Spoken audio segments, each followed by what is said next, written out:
Good morning and welcome to the Universalist Church, in which love is the spirit. We are glad you are here in the sanctuary or anywhere in the world, especially those visiting or returning after a time away.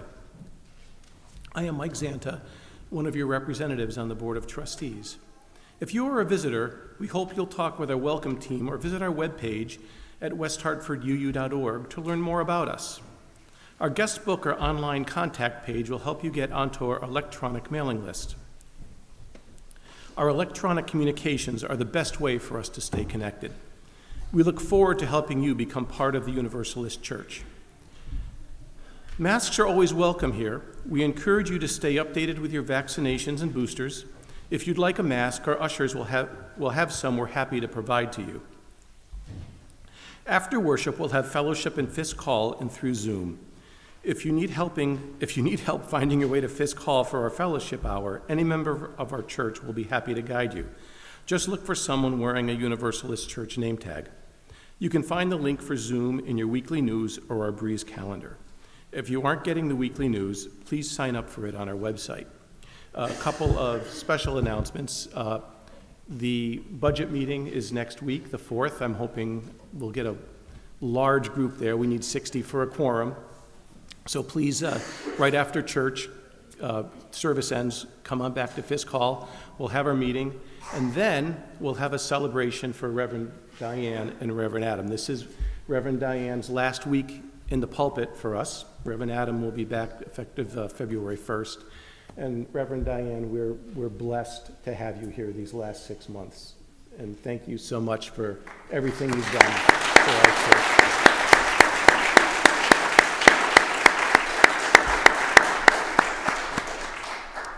And now I invite those present here in the sanctuary or those watching online to take a moment to make your mobile phone silent, turn off your email, put away your keyboards, and listen to this timely announcement from Dave Lee regarding the next visioning workshop, and then we'll begin our worship service.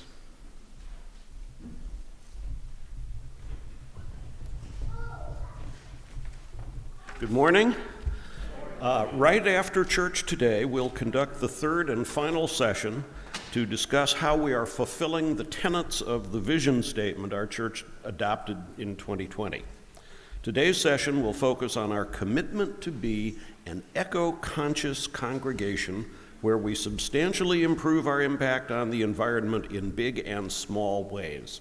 So think about what some of those ways could be, and please join us in the Brown Program Center for what should be a lively and, if you look outside, timely conversation.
Good morning, everyone. And yes, it is a good morning. Some might say despite the fact that winter decided to make a reappearance. Flexible, we must be. We have to be flexible. What doesn't bend breaks. That is not us. We are flexible, and we stretch, and we grow, and we bend, and we do what must be done. You have to be flexible when you live in New England. When I left my house in Norwich this morning, it was raining. Pretty good steady rain, too. I got good windshield wipers, no problems.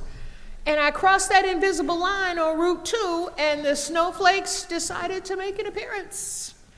The raindrops got fatter and bigger, and they started hanging around my windshield a little bit longer. I said, okay, time to slow down just a bit. There weren't a whole lot of people on the road, so I had a nice, easy ride.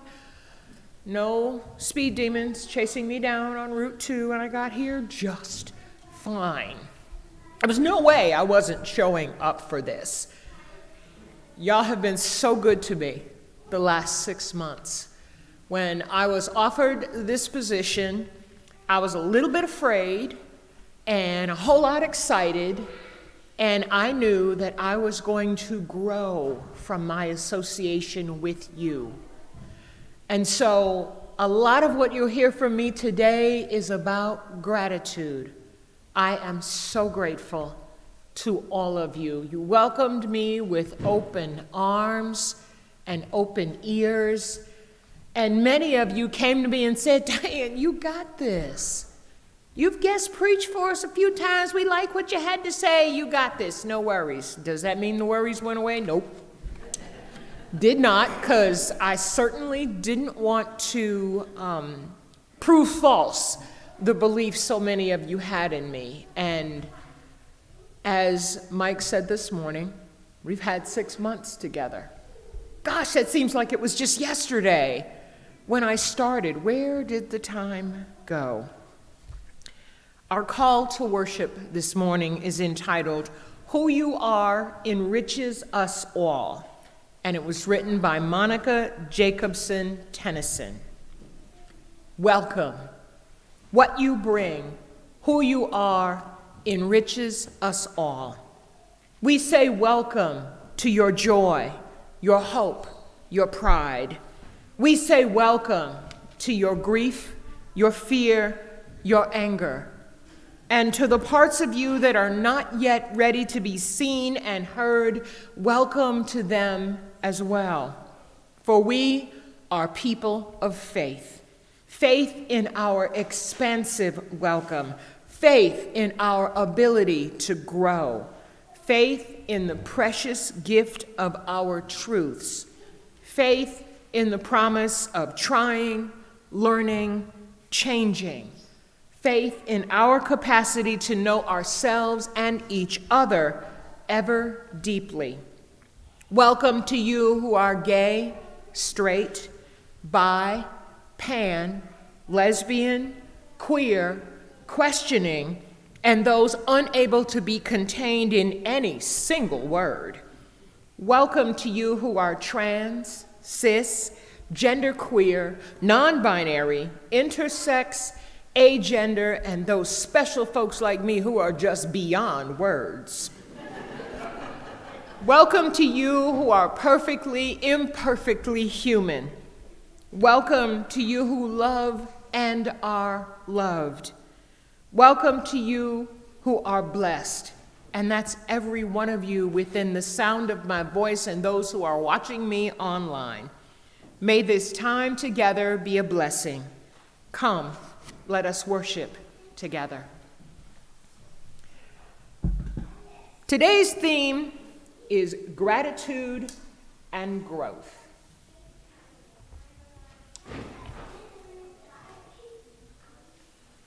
Ooh, that's the cleanest light I've gotten in 6 months. Of course, it had to be the last day that it went just like that. It's my last official Sunday service of my sabbatical ministry, And I want to express my boundless thanks and gratitude to this beloved congregation. You did not go out. Yes, you did. I bragged on you. That's why you did that to me, right? That's what happens when you brag. Come on. There's a little bit there. Come on.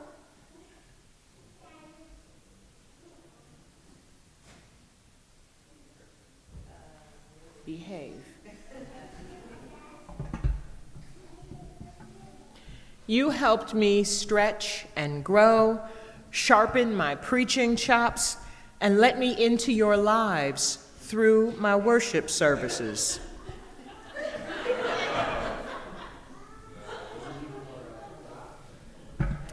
I'm not sure, but we're gonna do this again because we don't give up.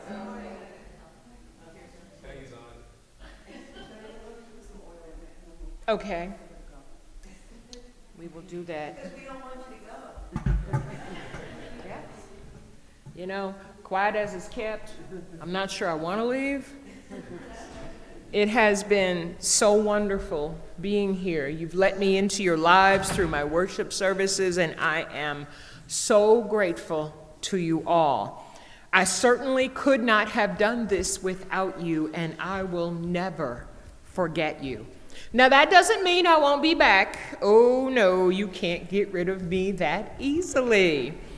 I hope to be back here preaching for you again. I've been told I've already got reservations, save some Sundays for us. And I'm so happy that some of you have told me you want me to come back again. That's the ultimate compliment for a guest, is to be asked back again. This has been a time of wonderful professional growth for me, and you've all played a part in my ministerial development. May you continue to grow as the perfectly imperfect human beings and the wonderful congregation that you are, and I'm honored to have served you. Thank you so much. These past 6 months. She gonna make me cry. This chalice is now lit here in the darkness of winter as we worship in this beloved space. We fill this space with prayers to be answered, love to be given and received, miracles to be witnessed, and may this beautiful flame guide us until the light of the sun strengthens and returns again as the seasons advance. Our opening hymn this morning is number 323 in the gray hymnal. And they're ready. I heard them this morning before service started. And as always, the choir is so ready.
voices in our Unison Affirmation, which is also printed in the order of service. Love is the spirit of this church, and service is its law.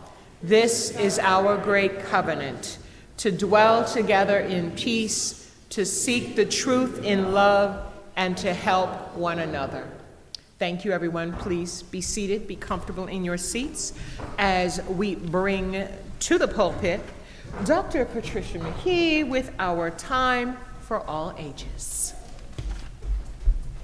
Hey, let's do this thing where we have you come up and sit with me again this morning. I thought that was fun a couple of weeks ago.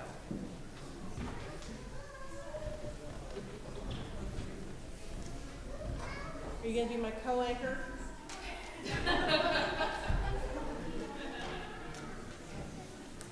You want to come up?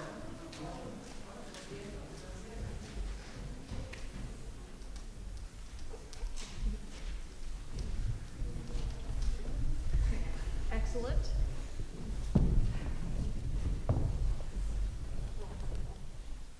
Mom can stay too if she wants to.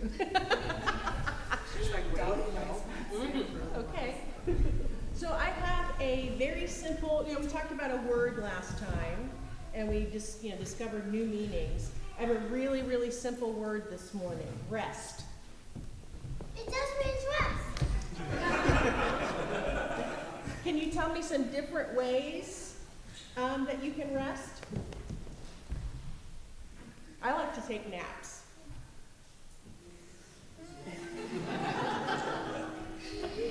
Take naps. Do you ever have to rest in a timeout? Not always, but sometimes. Do you ever put your head down on your desk at school just to rest for a moment? Well, How do you rest? yeah. Do you rest sometimes? Yeah. Do you rest with a dog or a cat at home? Yeah. Yeah?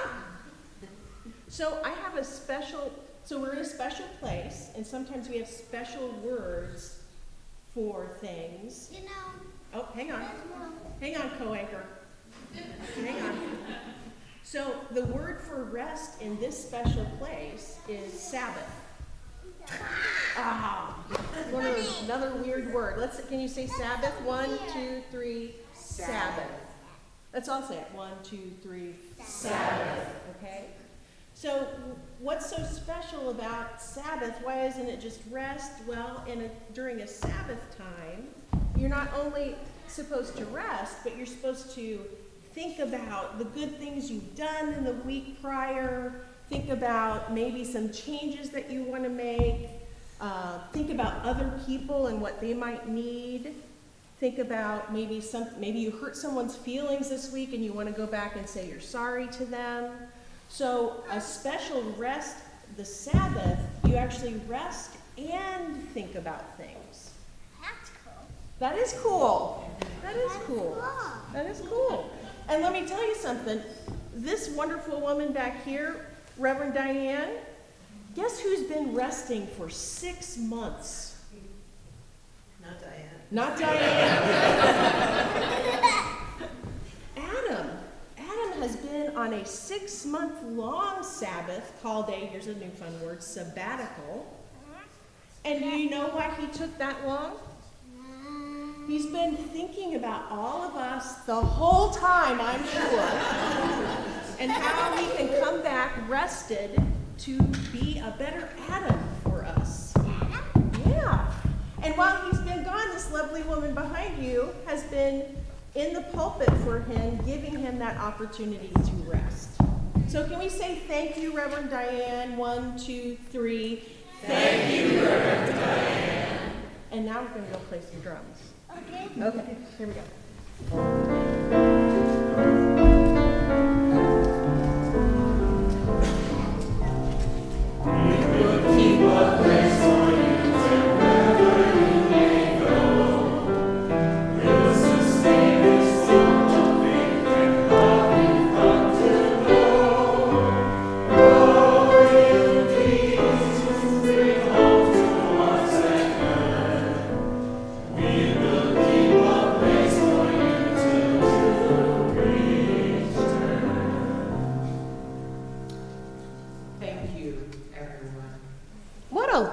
lovely thought that there's a place being kept for us when we're not present. Some might say, not in the body. It's a special thing that we do here in this church and in churches all across the world. One of those special things is our weekly offering. The voluntary offering, the sharing of our resources for our shared work as a religious community, is a spiritual practice for us. By offering your time, talent, and treasure to this community, you help us serve this congregation's members, friends, and wider community. As part of that service, we share our general offering each week with organizations that do work in the world that brings us ever closer to creating the beloved community. This month, we are sharing our offering with Real Artways. Founded in the fall of 1975, Real Artways is an alternative, multidisciplinary arts organization that presents and supports contemporary artists and their work, facilitates the creation of new work, and creatively engaged, builds, and informs audiences and communities. They are a 501c3 nonprofit organization whose mission includes the delivery of innovative exhibitions and programming. They work with emerging and established artists and have a diverse and engaged audience. Their offerings include concerts, exhibitions, and performances, and they've also participated in public art projects, all with living artists, a fact that distinguishes them from traditional museums. Their support of artists from the Hartford area has included several MacArthur Foundation Genius Awardees, 43 and counting, along with visual artists, musicians, performance artists, writers, and filmmakers. To give electronically, please use the QR code on your order of service, the links in the description, or those on our website to make your donation to our offering. Here in the sanctuary, the offering will now be gratefully received.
Thank you, everyone, for your generosity.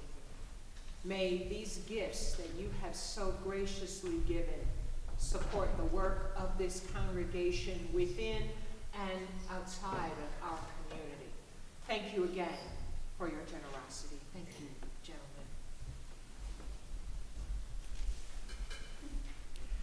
Our congregational reading this morning is found at number 519 in your gray hymnal entitled, "Let Me Not Pray to Be Sheltered."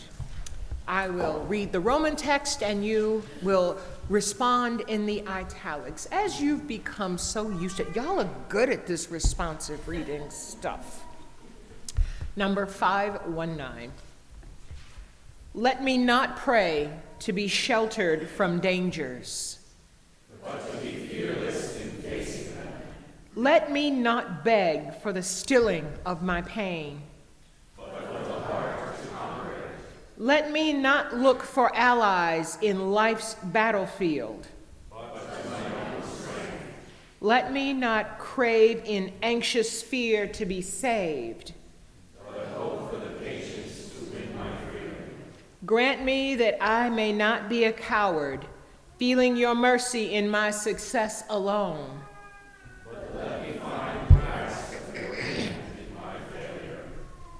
Thank you, everyone. Please join me in the doxology, which is printed in your order of service. But let me not skip over what I had to say after the reading. This happens when you get too used to what you're doing and you skip ahead a little bit. But this is important, and I want to give this to you. As Unitarian Universalists, we can be fearless when facing the dangers of this world because we have our faith to sustain us. We find strength in the history and the longevity of our faith. Lean into the perseverance of our forebears who passed down to us their patience as they worked for religious freedom. In continuing to promote and support our liberal religious principles, we show our strength and have reason to celebrate our success when the hands we reach out to others are grasped in community and in growing faith. May it ever be so. And now, let's sing the doxology.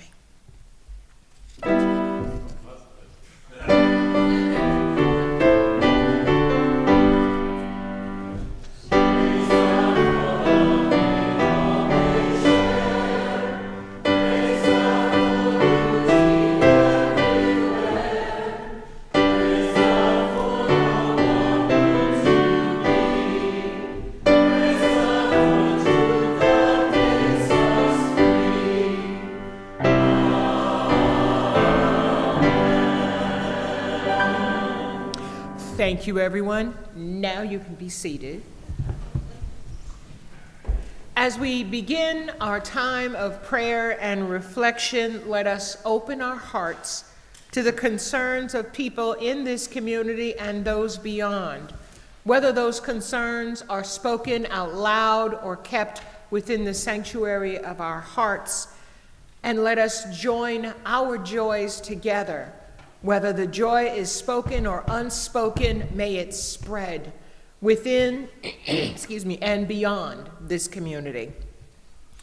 I want to share with you this morning a piece written by Judith Quarles entitled, How Shall We Pray? Let us join our hearts and minds in the quiet of meditation and prayer. How shall we pray? First, let us be open to the silence. Let us hear the sounds in this sanctuary, the noises outside, the comfortable murmur from the children. Let us begin to hear the soft beating of our hearts, and let us listen intently for messages from within. Next, let us feel gratitude for our lives and for our beautiful earth. As hard as life gets, as sad or lonely as we sometimes feel, let us always be warmed by the gifts of this life. Next, let us hold in our hearts all those known or unknown who are in need. May we find in ourselves the energy and knowledge to bring care to the world. And finally, let us be aware of the blessing that is not ours alone to do the work of this world. Love and community work wonders that we by ourselves could never manage. In this time of silence, let us form our own prayers out of the concerns of our hearts. And in just a few moments, you'll hear Spirit of Life, which you can feel free to sing if you are so moved.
is Who Am I Not to Be Blessed by Chris Jimerson.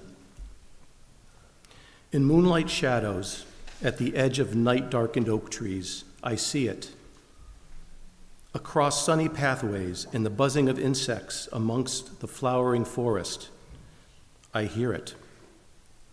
From the touch of loved ones, the embraces of those gone before me, I feel it. In the poems I love dearly, the songs that speak to my heart, the sculpture that catches my imagination, the discoveries still to be made, I sense it. It is in the fire of distant suns, the cool drip of water, the slight chill in the breeze, the laughter of children, no matter what their age, old and young, grown and still small. It is the breath of life, the stardust of souls, the magic of remembrance. Who am I not to surrender to it in gratitude? Who am I to not be blessed?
Can I get another raise of hands for the choir this morning?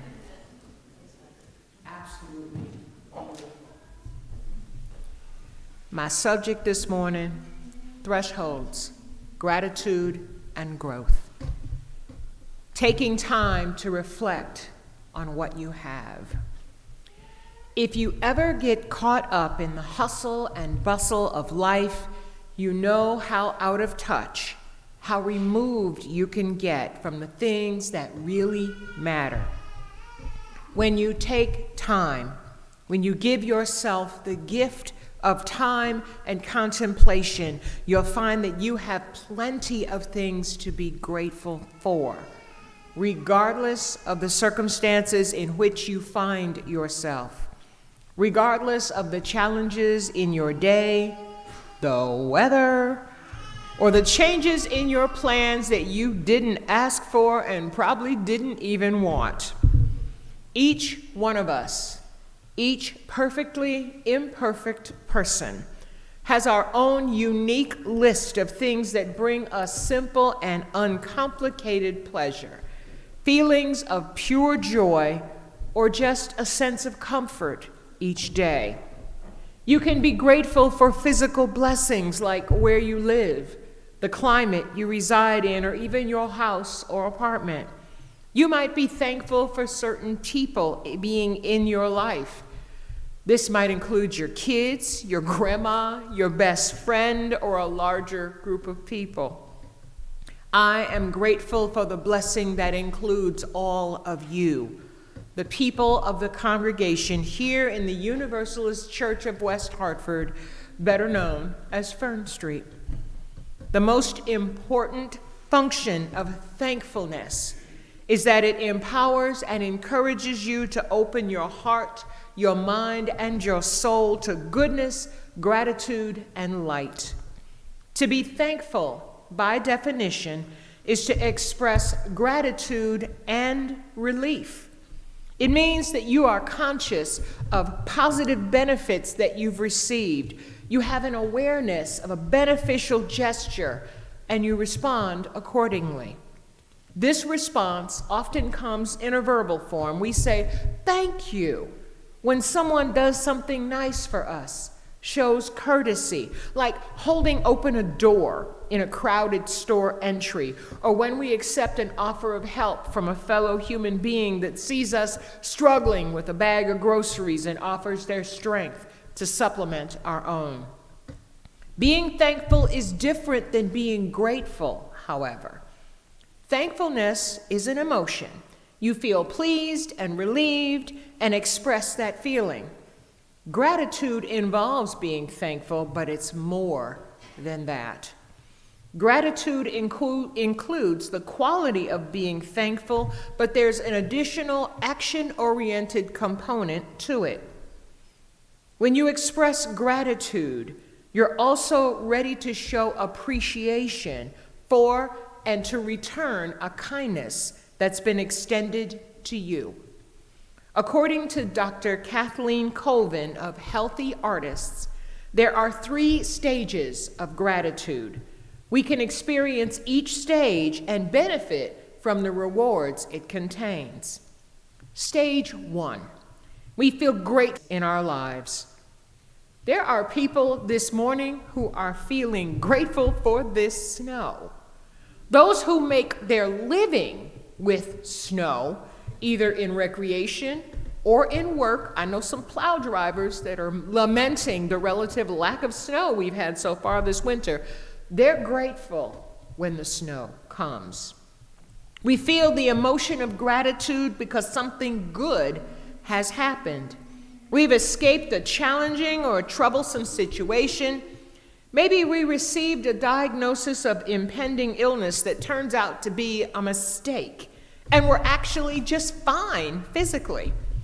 To make this feeling more than just a passing occurrence, you can encourage an attitude of gratitude to be more continuous in your life. Keeping a journal, one of my favorites, is one way to help you trigger the health benefits of gratitude. Just a few minutes each day to notice and write down what you're grateful for can help. Stage 2. This stage is a little more challenging.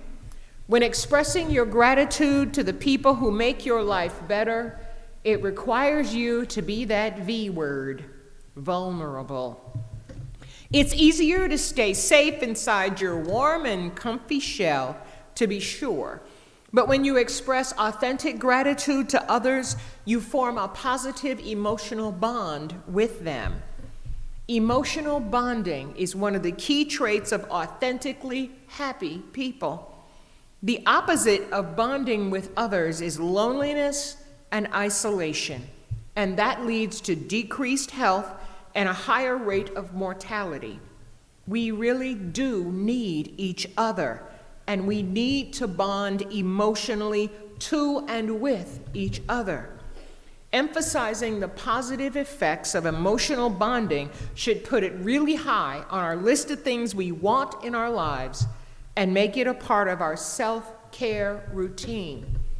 Because bonding with people who love you and you love back is so good for your self-care. Then we move to stage 3, the most powerful stage, because it changes your future. When you express gratitude, it leads to showing more sympathy, less judgment, and overall greater appreciation for those beautifully imperfect, perfect lives we lead.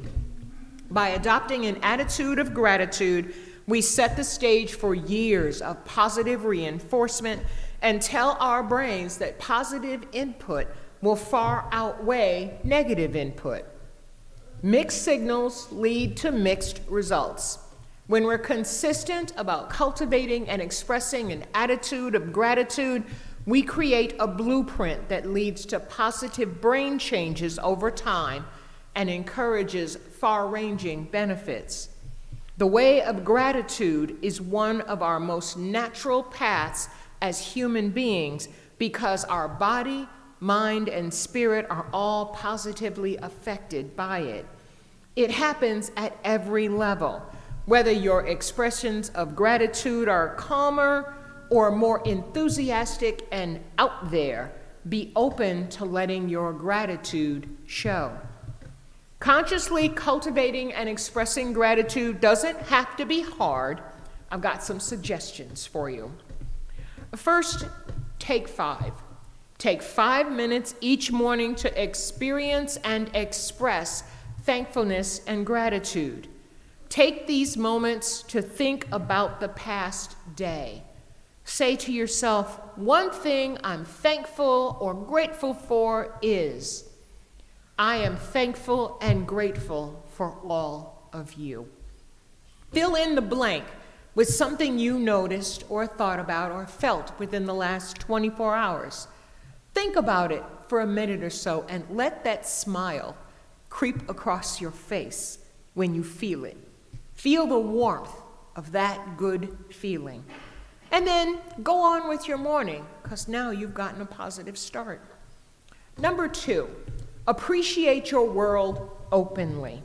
Share your gratitude with others. For example, if you're chatting on the phone with a friend, you could say something like, I am so glad that I painted the living room that beautiful light teal color. Insert whatever color you painted your living room or whatever makes you happy about the space that you're in. The sunlight reflects on it so nicely. I am so glad that I've spent the last 6 months here with you because I get to look at those beautiful windows and see the world going by and experience the warmth of this congregation. I am so thankful and so grateful for you. Another example, I went shopping with my sister yesterday and she was so helpful when I wanted to pick out a new dress. I wish I could go shopping with my sister. Unfortunately, her life ended some years ago. And I had so much fun with her because she was, you think I'm irreverent? She took it to a whole nother level. And she took the party with her everywhere she went. And I miss her a lot. When your verbal acknowledgments to others demonstrate the gratitude you feel, You'll develop a habit of recognizing what you're grateful and thankful for. That's a habit we could all use more of. Number 3, notice the small stuff. You see t-shirts and things that say, don't sweat the small stuff. I'm telling you to notice the small stuff. Promise yourself that you won't take the little things for granted, because our lives get crowded with people, tasks, and objects, and sometimes we can be challenged to notice the small bits of wonder that show up in our day. But if you put your mind to it, you'll be astounded at what you see that maybe used to just float across your nose unnoticed. Open your eyes to those wonders all around you, because really, quite often, they don't cost a dime. A sunset, a warm cup of tea, or an ice-cold glass of water when you get home from work can be great reasons to feel gratitude. The smell of honeysuckle as you walk by the vine. Ooh, yes, that's coming. Spring is coming. Or a child's impish smile is something that might just remind you of your blessings. Number 4, learn to turn your thoughts around. When you discover you're thinking negative thoughts, imagine a big red stop sign and say, stop, out loud. That's a pattern interrupt that will free your mind to move in a more positive direction. Replace the stop sign with an image of something that you're grateful for right at that moment. Say what it is you're grateful and thankful for out loud so that your mind hears your voice saying the words. Think about that object, that experience, that person or situation. Bask in your positive experience and feel the shift in your mindset as that negative drifts away. Just as I was pulling up to my minister parking space, I'm going to miss that parking space. My husband sent me a picture. He had made food for church today. He made a big, huge crock pot full of vegetable soup. Sweet potatoes, onions, garlic, celery. Started it last night, so the whole house smelled like soup when I got up this morning. And I cannot wait to get home and get myself a huge bowl of soup. And not only is it good for me, it's going to be warm, and it's going to sit there and warm the rest of me up. Oh, I just can't wait. I am grateful for my husband and his inclination to cook periodically. Finally, think about keeping a gratitude journal. If you're having difficulty remembering to notice things you can feel grateful or thankful for, perhaps starting a gratitude journal would help. A journal is a tangible visual aid that will trigger you to think about what you're grateful for. Try just putting the date on the page and then write down what you're grateful for in that moment. You can write as much or as little as you wish. Place your journal in a spot where you'll see it frequently, like maybe on the dining room table, the kitchen counter, or near your favorite chair. That way, you'll be prompted to experience gratitude more often. Being grateful is truly one of the things that makes life worth living.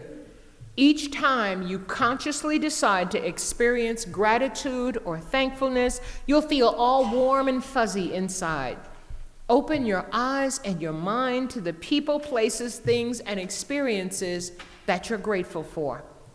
Thankfulness, appreciation, and sincere gratitude are part of who I am, even before I decided to pursue ministry. I'm thankful for all that I have, all that I've experienced here at Fern Street over the past 6 months, and I feel very blessed and fortunate for the people in my life. I have wonderful relationships on every level, personal and professional. My friendships are strong and meaningful. My family is warm and supportive, and I know my coworkers have my best interests at heart. For all of you, the people of Fern Street, here presently in body, and those present online, you make my life more pleasing, and I offer you my gratitude and my appreciation. I feel sincere and authentic gratitude for every positive thing that has happened in my life these past 6 months. I feel gratitude for all the little things during my time here that have brought smiles to my face. I appreciate this opportunity to learn and grow in my professional and personal life. My life has been enriched and enhanced by my time here, and I enjoy my life more since I came to be with you. Today, I am thankful and grateful for all that I have. My days include feelings of immense gratitude and appreciation, and I'm so glad that I have the choice to live my life with these qualities. Amen. Ashe. Blessed be, and thank you. Please rise in body or in spirit as we sing hymn number 322, Thanks Be for These.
Please join me in the Unison benediction, also printed in your order of service.